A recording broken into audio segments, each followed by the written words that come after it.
Hi everybody, welcome back to our channel. In this video, I'll show you the procedure on how to fix HomePod mini not connecting to iPhone. If your HomePod mini not connecting to iPhone, you simply want to make sure to watch this video right till the end.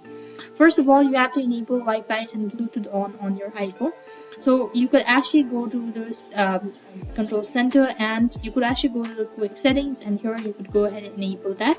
To which you could also turn on the Wi-Fi on your iPhone. For that, you actually want to go to the settings and go to Wi-Fi and tap on that and see whether that fixes your issue or not.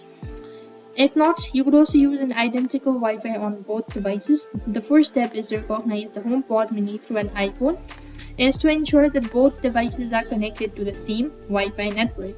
The other thing what you could also do is to fix it so you could also charge or check Wi-Fi on Home Mini or HomePod Mini.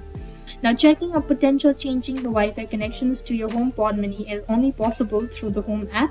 If your device does not have an existing profile through a manual setup, it means it is correctly not connected to a network. You actually want to go ahead and do it so. In some cases, the setup screen of the HomePod Mini may not appear automatically unless your iPhone is within the range. In that case, you can initiate a manual setup through your home applications on your iPhone.